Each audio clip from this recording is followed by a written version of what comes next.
تمام قسم کی تعریفات اللہ رب العزت کے لیے، اور درود و سلام سید الرسل خاتم النبیین جناب محمد الرسول اللہ صلی اللہ علیہ وسلم کی ذات گرامی پر۔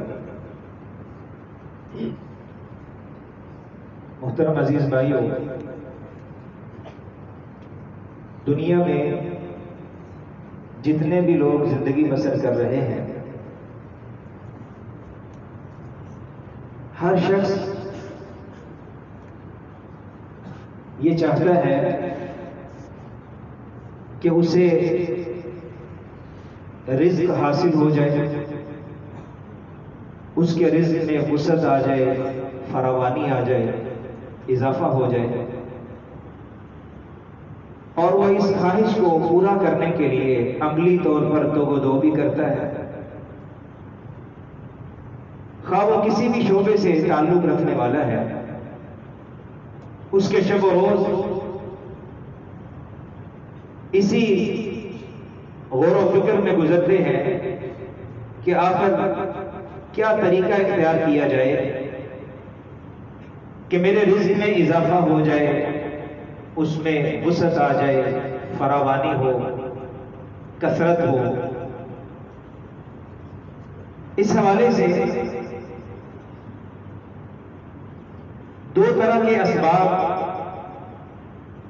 اختیار کیے جاتے ہیں۔ ایک کا تعلق اسباب مادیہ کے ساتھ ہے۔ اسباب مادیہ سے مراد آپ کوئی بھی چیز حاصل کرنا چاہتے ہیں، خصوصاً مال میں، رزق میں اضافہ چاہتے ہیں، تو اس کے لیے جو موجودہ حالات کے اعتبار سے جو بھی مارکیٹ کے تقاضے ہیں کہ اچھی دکان بناتے ہیں، اچھا سامان رکھتے ہیں، زیادہ سے زیادہ پیسے لگاتے ہیں، اور جو بھی حالات کے تقاضے ہیں اور ضروریات ہیں ان کو پورا کرتے ہیں، اور اس کے بعد آپ یہ سمجھتے ہیں کہ میں اب اس کام پر میں نے اتنی رقم خرچ کر دی ہے، لہذا اب مجھے یہاں سے کچھ وسعت حاصل ہوگی، میرے مال میں اضافہ ہوگا، مجھے رزق ملے گا، اس میں فراوانی آئے گی، اس میں وسعت آئے گی۔ اور یہ ہم میں سے ہر شخص کر رہا ہے اپنے اپنے دائرہ کار میں، اپنی اپنی استطاعت کے مطابق۔ لیکن دوسرا پہلو ہے اسباب شرعیہ کہ رزق میں اضافے کے لیے، رزق کے حصول کے لیے، اس میں برکت کے لیے، اس میں فراوانی کے لیے کچھ اسباب ایسے ہیں جو کہ اسباب شرعیہ کہلاتے ہیں، ان کا تعلق دین کے ساتھ ہے، اور وہ اسباب ہیں جن کو اختیار کرنے کی بنیاد پر اللہ رب العزت نے اور نبی مکرم صلی اللہ علیہ وسلم نے وعدہ کیا ہے کہ تمہارے رزق میں اضافہ کیا جائے گا، تمہیں رزق ملے گا، اس میں وسعت آئے گی، اس میں کثرت آئے گی، اس میں برکت آئے گی، فراوانی حاصل ہوگی۔ تو آج کی اس مجلس میں میں اسباب شرعیہ کے بارے میں کچھ اسباب آپ کے سامنے ذکر کروں گا کہ اگر میں اور آپ صحیح معنوں میں ان اسباب کو اختیار کر لیتے ہیں تو اللہ رب العزت کا وعدہ ہے، اور اللہ رب العزت ان اللہ لا یخلف المیعاد، اپنے وعدے کی خلاف ورزی نہیں کرتا۔ تو ضرورت اس بات کی ہے کہ جہاں ہم اسباب مادیہ پر بڑا زور دیتے ہیں، شرعی دائرے میں رہتے ہوئے آپ جائیں اور جو بہتر اسباب ہیں وہ اختیار کر سکتے ہیں، لیکن اس کے ساتھ ساتھ جو شرعی اسباب ہیں اگر ان کو بھی اختیار کیا جائے تو پھر لازمی انسان اپنے اہداف اور مقاصد میں کامیاب ہوتا ہے اور بڑی آسانی سے انہیں حاصل کر لیتا ہے۔ اس حوالے سے اسباب کو بیان کرنے سے پہلے ایک بنیادی بات، قرآن مجید میں ویسے تو بے شمار آیات ہیں، لیکن یہ جو آیت ہے وَفِي السَّمَاءِ رِزْقُكُمْ، اس میں حصر ہے کہ آسمان ہی میں تمہارا رزق ہے، جو تم رزق زمین میں تلاش کر رہے ہو، وَفِي السَّمَاءِ رِزْقُكُمْ، وہ آسمان میں ہے، وَفِي السَّمَاءِ، آسمان میں ہی رزقی، رزقکم تمہارا رزق ہے۔ دوسری ہے اسی صورت میں آخر میں اللہ فرماتا ہے ان اللہ هو الرزاق، کہ یقیناً اللہ رب العزت ہی رزق دینے والا ہے اور وافر رزق دینے والا ہے۔ تیسری آیت وما من دابة فی الارض الا علی اللہ رزقها، کہ کائنات میں جو بھی چیز ہے اس کے رزق کی ذمہ داری اللہ رب العزت پر ہے، اللہ کے ذمہ ہے اس کا رزق۔ اب یہ جو الفاظ ہیں وفی السماء رزقکم ان اللہ هو الرزاق، اس میں یہ اشارہ ہے کہ تمہیں اگر رزق کا حصول مقصود ہے اور اس میں فراوانی چاہتے ہو، کثرت چاہتے ہو، اس میں اضافہ چاہتے ہو، اس میں برکت چاہتے ہو، تو پھر اس ذات کی طرف توجہ کرو جس کے اختیار میں تمہارا رزق ہے۔ ہم سب کا اس بات پر ایمان ہے کہ ہمارا رازق کون ہے؟ اللہ رب العزت۔ تو اس میں اشارہ ہے کہ فی السماء رزقکم، کہ اللہ کے ساتھ اپنا تعلق مضبوط کرو، کیونکہ تمہارے رزق کا مکمل انتظام اللہ رب العزت کے پاس ہے۔ اور اسی طرح اس میں یہ بھی اشارہ ہے کہ جس رزق کا انتظام اللہ رب العزت کے پاس ہے، اس رزق کو حاصل کرنے کے لیے تم کوئی بھی ایسا قدم نہ اٹھانا، ایسا راستہ اور ذریعہ اختیار نہ کرنا جس کی بنیاد پر اللہ رب العزت کی ناراضگی اور اللہ کا غصہ لازم ہے۔ ورنہ نتیجہ کیا ہوگا؟ تمہارا جو رزق ہے وہ تمہیں اس سے محروم کر دیا جائے گا، وہ واپس لے لیا جائے گا، اس میں فساد اور بگاڑ آئے گا، اس میں کمی آئے گی۔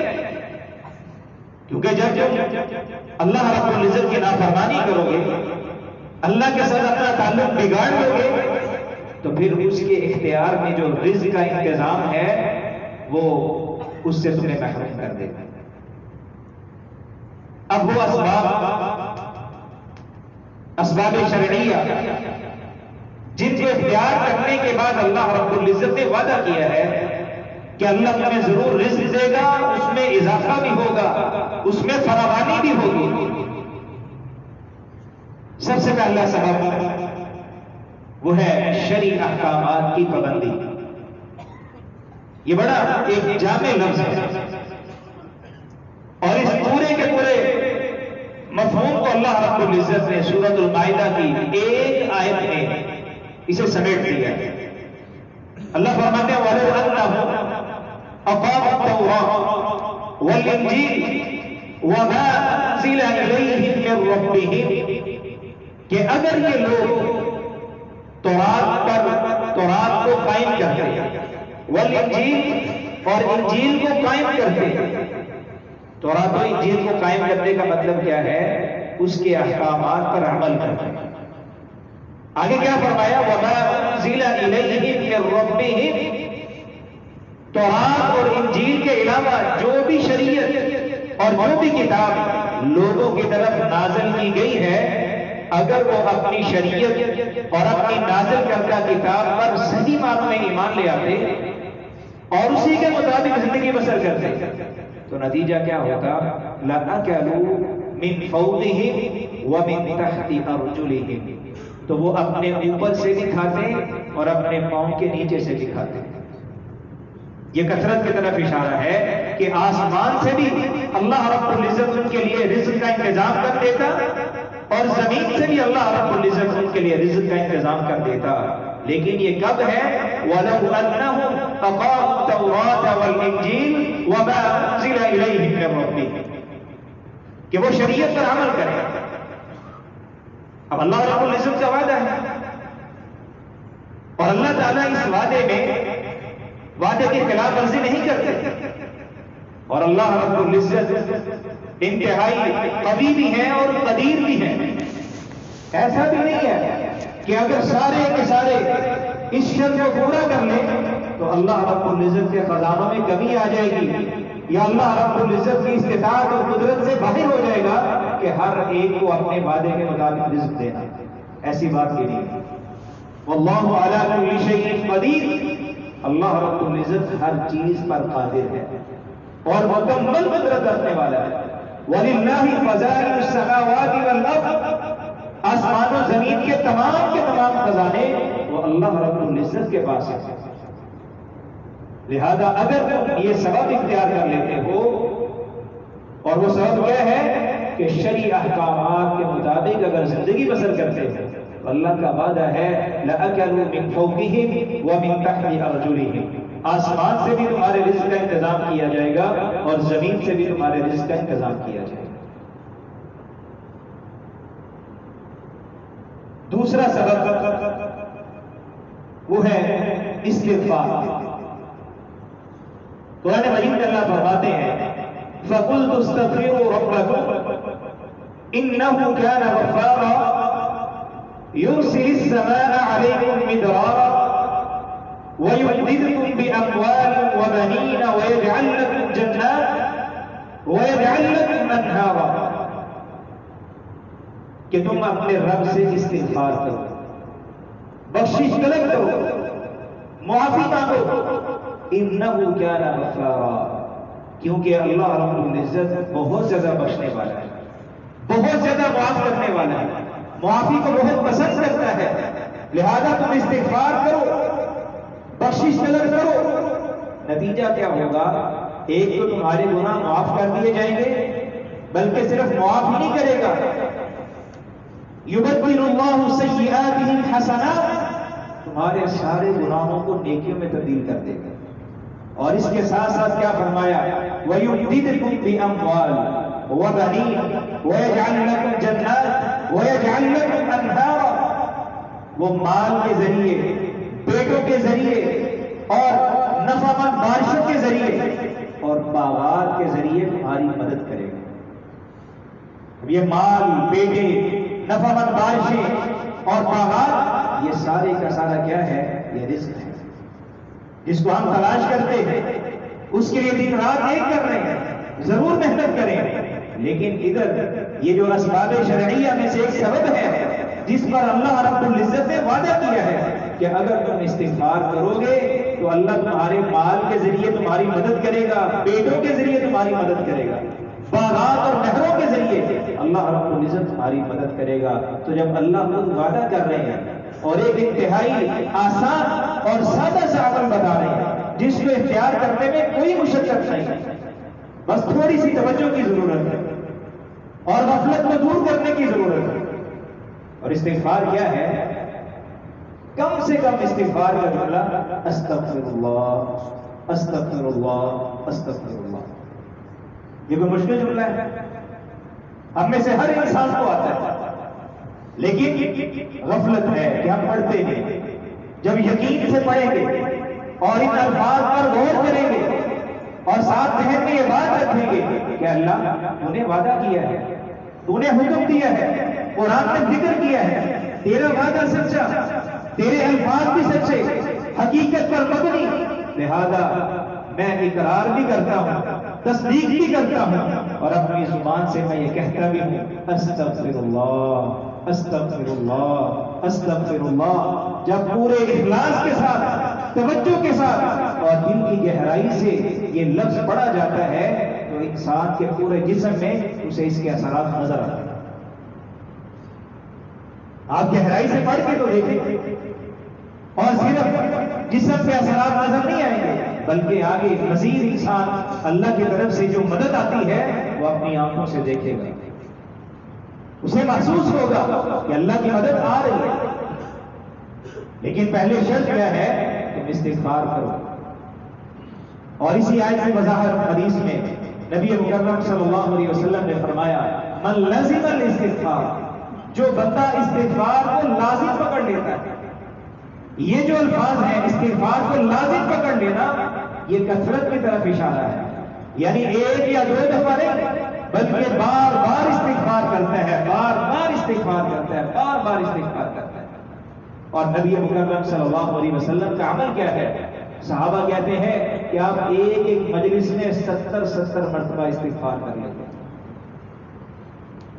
کن کے بارے میں؟ نبی مکرم صلی اللہ علیہ وسلم کے بارے میں، جن کا کوئی گناہ نہیں ہے کوئی غلطی نہیں ہے، کوئی نافرمانی نہیں ہے، جن کے بارے میں اللہ نے اعلان کیا ہے لِيَغْفِرَ لَكَ اللَّهُ مَا تَقَدَّمَ مِن ذَنبِكَ وَمَا تَأَخَّرَ، لیکن اس کے باوجود ایک ایک مجلس میں 70 مرتبہ استغفار کرتے ہیں۔ کیا میں اور آپ اپنا استغفار کرتے ہیں؟ باوجود اس کے کہ ہمارے گناہ ہیں، ہر قدم پہ غلطی ہے، ہر قدم پہ گناہ ہے، ہر سانس پہ نافرمانی ہے، ہر دن ہر رات گناہوں میں گزرتا ہے۔ اس لیے من لزم الاستغفار، جو بندہ استغفار کو لازم پکڑ لیتا ہے، یعنی مسلسل بار بار اپنی زبان سے یہ جملے ادا کرتا رہتا ہے استغفر اللہ استغفر اللہ استغفر اللہ، اور صرف زبان سے ادا نہیں کرتا بلکہ گہرائی سے ادا کرتا ہے، اور دل میں یہ طلب بھی ہے کہ میں نے اپنے گناہوں کی معافی حاصل کرنی ہے۔ ایک تو اللہ اسے معاف بھی کرے گا، اور ساتھ ہی ساتھ حدیث میں الفاظ ہیں جعل اللہ لہ من کل ضیق مخرجا، اللہ رب العزت ہر بندش سے اسے نکال دے گا۔ ضیق تنگی، بندش، آج ہم بندشوں کا شکار ہیں۔ تو نبی مکرم صلی اللہ علیہ وسلم نے کیا فرمایا؟ جعل اللہ لہ من کل ضیق مخرجا ومن کل ہم فرجا، ہر غم کو اللہ تعالیٰ دور کر دیں گے، کشادگی اور وسعت آئے گی، اور اللہ ایسی جگہوں سے رزق کا انتظام کریں گے کہ انسان کے وہم و گمان میں بھی نہیں ہوتا کہ مجھے یہاں سے رزق ملے گا۔ شرط کیا ہے؟ من لزم الاستغفار، جو استغفار کو لازم پکڑ لے گا، اور لازم پکڑنے کا معنی کیا ہے؟ چلتے پھرتے، اٹھتے بیٹھتے، لیٹتے، ہر وقت زبان پر کیا ہو؟ استغفر اللہ استغفر اللہ استغفر اللہ استغفر اللہ۔ آپ اس کا اہتمام کر کے دیکھیں، ضرور آپ کو اس کے جو اثرات ہیں وہ نظر آئیں گے۔ اللہ رب العزت مجھے اور آپ کو عمل کی توفیق دے۔ تیسرا سبب اسباب شرعیہ میں سے رزق کے حصول کے لیے وہ ہے تقویٰ، اللہ کا ڈر، اللہ کی محبت، اللہ کا احترام، اور دل میں وہ کیفیت جس کی وجہ سے انسان کے لیے نیکی کرنا آسان ہو جائے اور گناہ سے بچنا بھی آسان ہو جائے۔ اور علی رضی اللہ تعالیٰ کو کیا فرماتے ہیں تقوی کے بارے میں؟ وہ کہتے ہیں تقوی 4 چیزوں کا نام ہے: الخوف من الجلیل، والعمل بالتنزیل، والقناعة بالقلیل، والاستعداد لیوم الرحیل۔ اللہ رب العزت کا ڈر، قرآن مجید پر عمل، اور والقناعة بالقلیل، جتنا اللہ رب العزت نے دیا ہے اس پر قناعت کر لی جائے، اس پر راضی رہا جائے، والاستعداد لیوم الرحیل، اور قبر کی، موت کی، آخرت کی تیاری کی جائے۔ جو بندہ یہ 4 کام کرتا ہے وہ متقی ہے، وہ تقوی والا ہے۔ وَمَن يَتَّقِ اللَّهَ يَجْعَلْ لَهُ مَخْرَجًا، اللہ رب العزت کا وعدہ ہے کہ جو انسان بھی اللہ رب العزت کا تقوی اختیار کر لیتا ہے یجعل له مخرجا، اللہ رب العزت اس کے لیے نکلنے کے راستے مہیا کر دیتا ہے۔ وَيَرْزُقْهُ مِنْ حَيْثُ لَا يَحْتَسِبُ، اور اللہ ایسی جگہوں سے اسے رزق عطا کرتے ہیں اس کے وہم و گمان میں بھی نہیں ہوتا کہ مجھے یہاں سے رزق ملے گا۔ اب آپ دیکھیں کیا اللہ رب العزت سے بھی یہ وعدہ پورا کرنا کوئی مشکل ہے؟ کوئی مشکل نہیں۔ فعال لما یرید علی کل شیء قدیر، تو اس لیے تقوی کو اختیار کیا جائے۔ اور اسی مفہوم میں اللہ تعالیٰ فرماتے ہیں وَلَوْ أَنَّ أَهْلَ الْقُرَىٰ آمَنُوا وَاتَّقَوْا لَفَتَحْنَا عَلَيْهِمْ بَرَكَاتٍ مِّنَ السَّمَاءِ وَالْأَرْضِ، اگر یہ بستیوں میں رہنے والے لوگ ایمان لے آئیں اور متقی بن جائیں، تقوی اختیار کر لیں، فائدہ کیا ہوگا؟ لَفَتَحْنَا عَلَيْهِمْ بَرَكَاتٍ مِّنَ السَّمَاءِ وَالْأَرْضِ، ہم آسمان سے بھی اور زمین سے بھی ان کے لیے برکتوں کے دروازے کھول دیں گے۔ برکات جمع کا صیغہ، ایک برکت نہیں، کئی برکات، آسمان سے بھی اور زمین سے بھی۔ اس میں بھی کثرت کی طرف اشارہ ہے، وسعت اور فراوانی کی طرف اشارہ ہے، لیکن یہ کب ہے؟ جب تم حقیقی معنوں میں تقوی اختیار کرو۔ چوتھا سبب اسباب شرعیہ میں سے رزق حاصل کرنے کے لیے، اس میں فراوانی اور وسعت کے لیے، اضافے کے لیے التفرغ لعبادت اللہ، اللہ کی عبادت کے لیے وقت نکالنا، اللہ کی عبادت کے لیے ٹائم نکالنا۔ اور عبادت میں توحید کے بعد سب سے پہلے نماز ہے۔ حدیث میں آتا ہے، حدیث قدسی ہے، یا ابن آدم، اللہ تعالیٰ خود فرماتے ہیں فیما یرویہ عن ربہ عز وجل، نبی مکرم صلی اللہ علیہ وسلم اللہ رب العزت سے روایت کر رہے ہیں، اسے حدیث قدسی کہتے ہیں، یا ابن آدم، اے آدم کے بیٹے، تفرغ لعبادتی، میری عبادت کے لیے اپنے آپ کو فارغ کر لو، تفرغ لعبادتی، میری عبادت کے لیے وقت نکالو، فائدہ کیا ہوگا؟ املأ صدرک غنا، تمہارے دل کو غنا سے بھر دوں گا، تمہارا دل غنی ہو جائے گا، غنا پیدا ہو جائے گی، حرص، لالچ، طمع، غربت کا ڈر، ہر وقت جو فقیری ہے، فقر ہے، یہ ختم کر دیا جائے گا، تمہارا دل غنی ہو جائے گا، وَأَسُدَّ فَقْرَكَ، اور تمہاری فقیری بھی جاتی رہے گی۔ یہ کون فرما رہے ہیں؟ حدیث قدسی ہے، اللہ رب العزت کے الفاظ ہیں کہ آدم کے بیٹے میری عبادت کے لیے اپنے آپ کو فارغ کر لے، تمہارا دل غنی کر دوں گا، تمہاری فقیری دور کر دوں گا۔ اور آگے کیا ہے؟ وَإِلَّا، اگر تم نے میری عبادت کے لیے اپنے آپ کو فارغ نہ کیا، میری عبادت کو ٹائم نہ دیا، ترجیح نہ دی، نتیجہ کیا ہوگا؟ میں تمہاری فقیری دور نہیں کروں گا۔ لم اسد فقرک، منعت یدیک شغلا، تمہارے ہاتھوں کو مشغولیت سے بھر دوں گا، تم دن رات کام کرو گے، آگے پیچھے دائیں بائیں ہر طرف کام ہی کام نظر آئے گا، لیکن اس کے نتیجے میں تمہاری فقیری دور نہیں ہوگی۔ لم اسد فقرک، تمہارا فقر دور نہیں کروں گا، وہ ویسے ہی رہے گا باوجود اس کے کہ دن رات محنت جاری ہے۔ اب یہ اسباب شرعیہ میں سے کتنا بنیادی سبب ہے کہ اللہ رب العزت کی عبادت کے لیے وقت نکالو۔ اب اللہ رب العزت کا جو وعدہ ہے کہ جو بھی انسان میری عبادت کے لیے وقت نکالے گا، میں اس کے دل کو غنی کر دوں گا، اس کی فقیری کو دور کر دوں گا۔ اب یہ اللہ کا اعلان ہے، سستی اور غفلت ہماری طرف سے ہے، تقیر ہماری طرف سے ہے، کمی ہماری طرف سے ہے۔ جہاں ہم اسباب مادیہ پر پورا زور دیتے ہیں، وہیں ساتھ ہی ساتھ اگر ہم شرعی احکامات پر عمل کریں، اگر استغفار کو لازم پکڑیں اور ہر وقت اپنے دل میں اللہ کی محبت اور اللہ کا خوف پیدا کر لیں، اور اس کے ساتھ ساتھ اللہ کی عبادت کے لیے ٹائم نکالیں، تو اللہ رب العزت کا وعدہ ہے کہ اللہ رب العزت تمہارے لیے رزق کے دروازے کھولیں گے، اسباب مہیا کریں گے، آسمانوں سے بھی رزق آئے گا، زمین سے بھی اللہ رب العزت تمہارے لیے رزق کے دروازے کھولیں گے اور برکات کا نزول ہوگا۔ اللہ رب العزت مجھے اور آپ کو یہ چار اسباب اختیار کرنے کی توفیق نصیب فرمائے۔ وما توفیقی الا باللہ، والسلام علیکم ورحمۃ اللہ وبرکاتہ۔